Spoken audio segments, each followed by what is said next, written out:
Bienvenidos de nuevo a El Mundo que se avecina. Estamos en el bloque que hemos inaugurado con nuestro invitado, el profesor Alfredo Marcos. Bienvenido, con el cual estamos hablando de la ética, de las virtudes, de la virtud en esta era tecnocientífica, ¿no? El profesor Marcos es catedrático de Filosofía de la Ciencia en la Universidad de Valladolid, y con él hemos estado tratando pues, distintos aspectos sobre el objeto de estudio de la filosofía de la ciencia, el momento en el que estamos de la posmodernidad. En el programa, en el capítulo anterior, hablamos de los límites de la ciencia, para entender un poco cómo podemos abordar estos desafíos que el mundo que se avecina pues, nos va a ir planteando a los distintos profesionales, sean científicos, sean pensadores, sean educadores. Y en esta semana queremos abordar contigo, Alfredo, pues un tema que yo creo que está en el centro del debate precisamente de lo que hemos tratado hasta ahora, ¿no? Que es meditar sobre la naturaleza humana. Tú tienes un libro junto con Moisés Pérez, ¿no? Sí. Que trata precisamente de esa meditación, más me gusta la palabra, ¿no? Sobre la naturaleza humana. Si lo tengo bien entendido, y creo que pues, leyendo tu libro lo he deducido, en el ámbito, el concepto de naturaleza humana no es pacífico. No. Parece que, a pesar de que cuenta con una larga tradición, ¿no? En la filosofía sobre el concepto de naturaleza humana, parece como que en las últimas décadas, en los últimos tiempos, hay pensadores que niegan incluso la existencia de la naturaleza humana, ¿no? Y en esa negación, casi como una moda intelectual, ¿no? Para parecer como más modernos o posmodernos, ¿no? Y que parece, no sé, me corregirás después si es dominante o no, pues ha de alguna manera constituido el debate filosófico en el siglo pasado y parece que en el actual, ¿no? De hecho, casi se habla muchas veces más que de naturaleza humana, de condición humana, ¿no? No sé si el problema está en esa idea de inmutabilidad, después lo comentaremos, pero sí que me pareció entender de vuestro libro que, a pesar de esta polémica, hay como un renacimiento o un reverdecer en ámbitos filosóficos de pensamiento para recuperar esa reflexión filosófica sobre la naturaleza humana, ¿no? Y yo me imagino que debe ser porque, claro, los avances tecnológicos, estos que comentábamos en capítulos anteriores sobre el mundo que se avecina, ¿no? de injerencia en la propia persona, en el ser humano, ¿no? Tecnológica, ¿no? de interferencia, el transhumanismo, el poshumanismo, que trataremos en otro capítulo, pues tal vez nos está poniendo delante de nuevo la importancia de profundizar y entender qué es esto de la naturaleza humana, ¿no? Y si hay algún elemento que nos constituye, ¿no? Y por tanto podamos decir, el ser humano es esto, ¿no?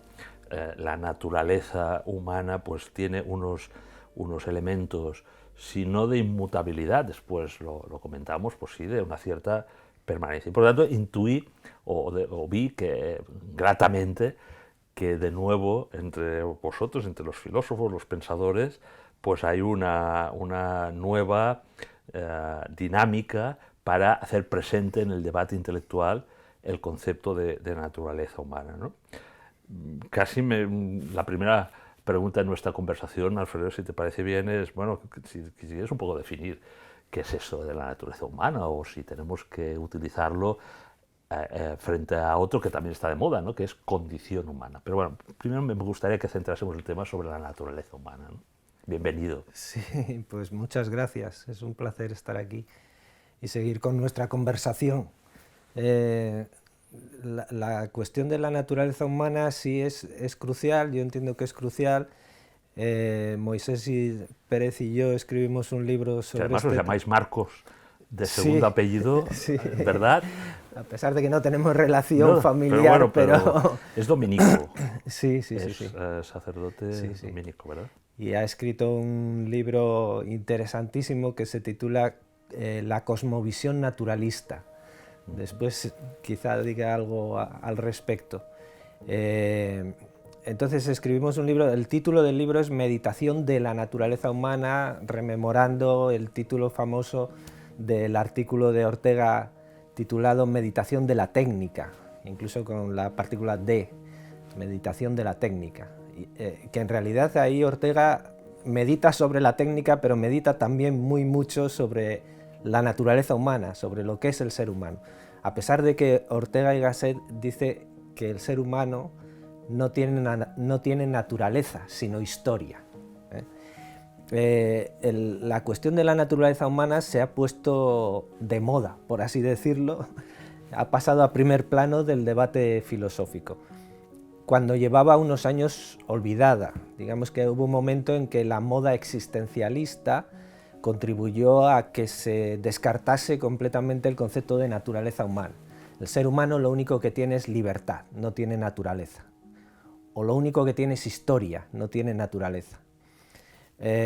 Actualmente volvemos a ese concepto y volvemos a discutirlo, entre otras cosas porque desde el punto de vista práctico, es decir, desde el punto de vista de las antropotecnias, de las técnicas, tecnologías aplicadas al ser humano, estamos ya tratando de desbordar, de ir más allá de lo humano. Los límites, que comentábamos los límites de lo humano, claro, y ¿verdad? El proyecto transhumanista y posthumanista. Entonces, en el momento en que alguien pone sobre la mesa un proyecto posthumanista o que es un poco artificializar al ser humano. Artificializar al ser humano y llevarlo más allá del humano. Más allá del humano.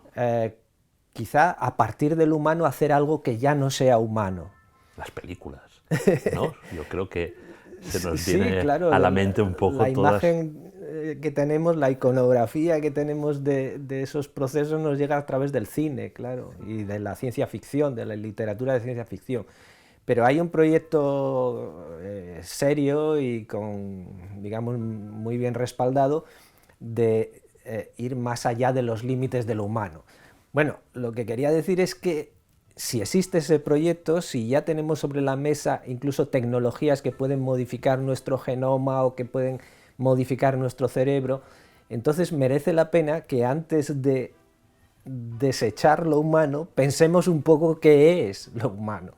Y eso es la línea de pensamiento de estos filósofos por como eso, tú, ¿no? Por eso ha vuelto a surgir la cuestión de la naturaleza humana, porque si hay que ir más allá de lo humano, uno puede decir, bueno, un momento, ¿qué es lo humano? Efectivamente. ¿Qué es aquello respecto de lo cual vamos a ir más allá o vamos a ir a algo mejor?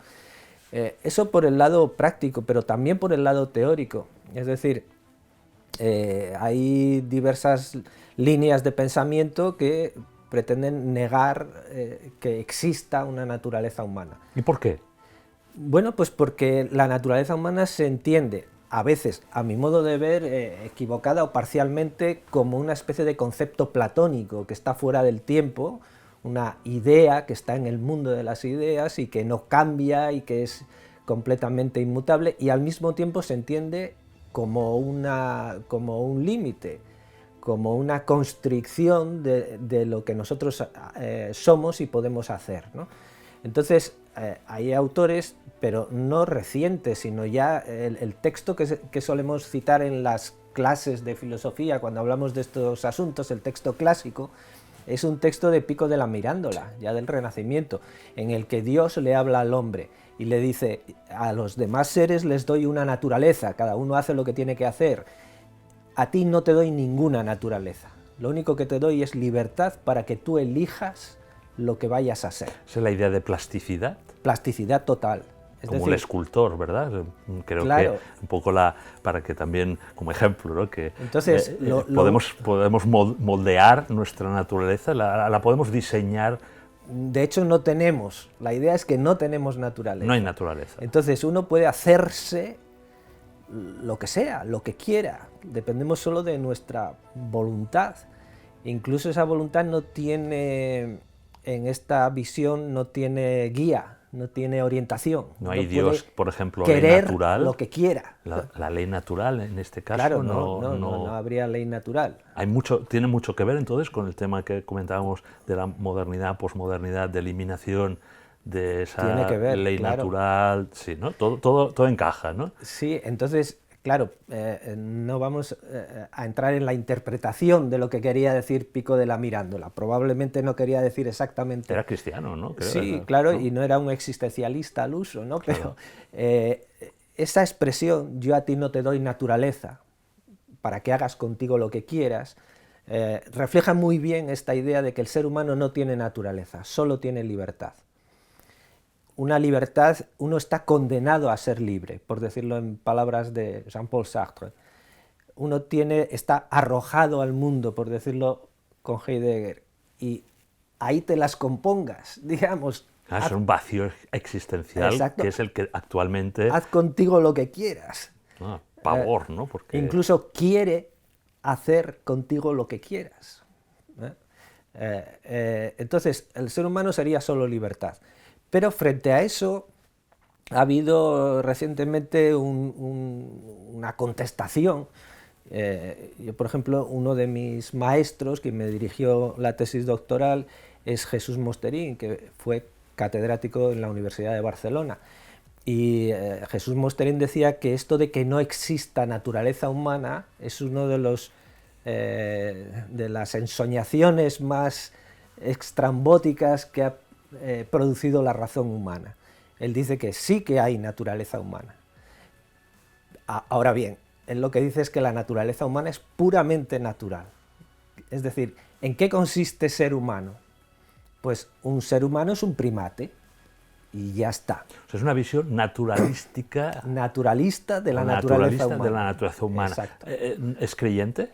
¿Tiene algo que ver el tema de la...? Mosterín, no. Claro, ¿tiene algo que ver la visión cristiana con la defensa del concepto de naturaleza humana? En este momento, la defensa de la naturaleza humana, de un cierto concepto de naturaleza humana, procede de muy diversos ámbitos, desde pensadores que podríamos encuadrar dentro de la tradición del humanismo cristiano hasta pensadores que son estrictamente naturalistas y que lo único que piensan es que el ser humano tiene naturaleza y que esa naturaleza es puramente natural. Pero no hablan de lo mismo. No hablamos exactamente de lo mismo. O sea, defendéis el concepto y que el ser humano tiene naturaleza, pero no estáis hablando de la misma naturaleza humana. Me gustaría que después, bueno, perdónate, te interrumpa, que después profundizases, ¿no? Desde tu visión de creyente, ¿no? De filósofo católico, cómo frente a esta otra naturalística, ¿no? Una naturalista, cómo se puede construir un discurso intelectual católico en defensa de la naturaleza humana. ¿Cómo crees que se puede establecer este discurso? Yo partiría, y a mí me gusta arrancar, digamos, del sentido común y de la experiencia cotidiana. Es decir, unos nos dicen el ser humano es solo libertad y otros nos dicen el ser humano es solo naturaleza. Y lo cierto es que la experiencia que tenemos todos nosotros es una experiencia de naturaleza y de libertad. Es decir, todos sentimos hambre a ciertas horas, tenemos sueño, o sea, somos nos cansamos, somos primates. ¿No? El ejemplo que ponías... sentimos nuestro peso, somos objetos pesados. Esa es la naturaleza naturalista. Sí, pero digamos en más dimensiones. Por ejemplo, todos experimentamos la dependencia mutua que tenemos unos de otros. Ya desde la dependencia que tiene el bebé de sus padres, pero después a lo largo de toda la vida estamos relacionados. El afecto, el amor... Entonces, eso significa que somos no solo animales, sino animales sociales. Bien. Todos experimentamos cierta vocación de contemplación, de autocomprensión, de inclinación hacia el bien, hacia la bondad, hacia la belleza. Y eso significa que también en nuestra naturaleza está el ser racionales, espirituales. Bueno, todo eso es parte de la experiencia común. Y al mismo tiempo también tenemos la experiencia de libertad. Es decir, no se nos puede... Bueno, Dios nos ha hecho libres, ¿no? O sea, es una característica del ser humano a imagen y semejanza de Dios, ¿no? Nos ha concedido la libertad.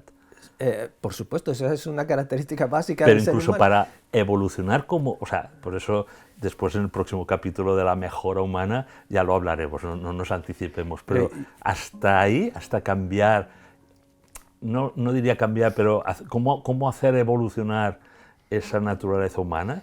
Hay una clave de perenne, hay una naturaleza humana perenne. ¿Esto es lo que defiende la visión cristiana? Bueno, yo creo que por buscar un territorio común, a cualquier persona, Sí. creyente o no creyente, yo diría, vamos a partir de la experiencia que tenemos los humanos, de la experiencia de la vida, en la cual tenemos la experiencia de naturaleza y la experiencia de libertad. Es decir, cada vez que se intenta negar la libertad humana y considerar que estamos completamente determinados por nuestra naturaleza, estamos tensando nuestra experiencia. Estamos haciendo afirmaciones que chocan con nuestra experiencia. Es decir, yo tengo la impresión de que en este momento puedo mover la mano o no moverla, que podría haber venido aquí a hablar contigo o no. Y eso es una experiencia de libertad que forma parte de nuestra vida. Entonces, yo lo que vengo a decir es que no se puede hacer una filosofía que niegue nuestra experiencia de naturaleza, ni una filosofía que niegue nuestra experiencia de libertad. Porque en ambos casos estamos haciendo puras elucubraciones. Salimos de la realidad. Salimos del mundo de la vida, salimos de la experiencia, salimos de lo que constatamos todos los días cada uno de nosotros en nuestra vida. Entonces, habrá que hacer una filosofía que reconozca, por un lado, que tenemos naturaleza, que somos naturaleza física, objetos que tienen gravedad, electromagnetismo, etc. Somos naturaleza biológica, padecemos hambre y sueño, nos reproducimos, etc. Somos naturaleza social, dependemos unos de otros. Somos naturaleza en el sentido espiritual, de que queremos saber, queremos comprender, queremos entender. Un sentido trascendente de nuestro propio destino, exacto, autoconsciente también, ¿no? Y al mismo tiempo somos libertad, no una libertad incondicionada, al estilo de lo que dice el texto de Pico de la Mirandola contigo, sino una libertad condicionada, limitada, si se quiere, por esa naturaleza. Pero esa naturaleza, al mismo tiempo que condiciona y limita nuestra libertad, la orienta, la guía y la posibilita. ¿Y nos hace más humanos? Es decir, para hacer algo libremente, yo necesito hacerlo físicamente, tengo que mover objetos. Claro, preferiría mover objetos que no pesasen nada. Bueno, entonces no tendría dónde apoyarme. Quiero decir que la libertad humana depende de la naturaleza humana. Y si uno pretende borrar todos los límites de la libertad humana, en realidad está borrando la naturaleza humana y está borrando las condiciones de posibilidad del ejercicio de la libertad. Entonces, Alfredo, cuando otros pensadores, y más, como decíamos, en esa negación del concepto de naturaleza humana, utilizan el de condición humana, incluso autores, filósofos cristianos, ¿no?, para, de alguna manera, en este ámbito de pensamiento donde está mal visto hablar de naturaleza humana, ¿qué diferencia hay? ¿Cuál es el concepto de condición humana, entonces? Bueno, yo entiendo, si se quiere, lo podríamos tomar como sinónimos, o si se quiere, se puede hablar de condición humana para evitar el término naturaleza humana, porque el término naturaleza humana a veces se ha cargado con connotaciones platónicas. Y, sin embargo, no tiene por qué ser así. A mí me gusta hablar de naturaleza humana común. Es lo que tenemos en común los humanos. Es decir, tú y yo seguramente tenemos muchas cosas en común, muchísimas. Pero también las tenemos con una persona que haya vivido 2 siglos atrás, o con una persona que en este momento viva en el otro extremo del planeta, con alguien de una edad distinta a la nuestra, con alguien... Es decir, todos los humanos, la familia humana... La familia humana. La familia humana. Es muy bonito el término. La familia humana es un término que es preciso y precioso. Ojalá utilizásemos ese término. Y es el que aparece en el preámbulo de la Declaración Universal de los Derechos Humanos. Es decir, no tenemos derechos por pertenecer a una especie biológica llamada Homo sapiens, sino por pertenecer a una familia concreta que es la familia humana. Eso es lo que dice la Declaración Universal de los Derechos Humanos. Y esa familia humana nos incluye a nosotros, incluye a nuestros antepasados, incluirá, si es que llegan a existir a nuestros descendientes, e incluye a gentes de todas las culturas, de todas las edades, de todos los... nos incluye porque tenemos algo en común. Y yo pienso en sentido contrario, es decir, quien niega la naturaleza humana está negando que tengamos algo común.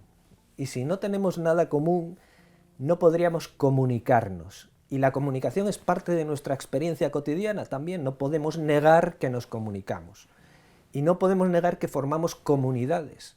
Y yo no podría formar una comunidad con alguien con el que no tuviese nada en común. Pues eso que tenemos en común, todos los pertenecientes a la familia humana, no solo los que vivimos actualmente, sino nuestros padres y abuelos y tatarabuelos, eso que tenemos en común gentes de todas las culturas, eso es la naturaleza humana común. Es lo que nos permite formar comunidades y comunicarnos. Y sin ello no podríamos. Es más, si no hubiese una naturaleza humana común, no tendríamos nada en común con la naturaleza. Y resulta más fácil para un creyente católico que ve a esa familia humana pues precisamente en el elemento común de ser hijo de Dios, ¿no? Y estar hecho a su imagen y semejanza, y que de alguna manera tiene un destino común que es la vida eterna. Le resulta más fácil a un pensador católico que tiene esa idea, ¿no? de unidad en cuanto a la... y casi de comunión, ¿no? de comunión de los santos, incluso, más allá de las generaciones que estamos en este momento en el planeta, le resulta más fácil a un pensador católico defender esa concepción de naturaleza humana que tú planteas. Nos queda muy poquito tiempo, pero sí que me gustaría que, de alguna manera, como siempre pretendemos entender la cosmovisión del invitado, ¿no? Ahí se siente más cómodo un filósofo católico con este concepto a partir de lo que comentaba hasta ahora. Sí, yo diría dos cosas. Una, en respuesta directa a tu pregunta, sí, es perfectamente compatible con una visión católica del mundo, pero no es imprescindible que una persona, que un pensador sea católico para aceptar que hay una naturaleza humana común. Es una verdad más de sentido común, más general, a la cual se puede acceder desde cosmovisiones muy diversas, pero desde luego armoniza bastante bien con una cosmovisión cristiana de la vida. Bueno, pues me quedo ahí porque en el próximo capítulo, que precisamente vamos a tratar de una antropología y de una cosmovisión que creo que niega la naturaleza humana y todo lo que hemos hablado en esta semana, ¿no? Que es el transhumanismo, el posthumanismo. Es decir, tú has dejado muy claro que esto es evidente, pero para esa corriente emergente del transhumanismo, de la mejora del ser humano, de traspasar los límites de lo humano, de la biología, de la naturaleza, no le parece tan evidente, ¿no? Por tanto, yo te emplazo, Alfredo, si te parece, en el siguiente programa seguir con el hilo conductor de si podemos evolucionar tecnológicamente y hacer cambiar esa naturaleza humana, hacerla plástica, tener una libertad morfológica, diseñarnos tecnológicamente, genéticamente, como queramos, porque bueno, el transhumanismo así lo plantea. Por tanto, si te parece, la próxima semana tratamos este tema. Nos llevamos los deberes para la próxima semana. Gracias, Alfredo.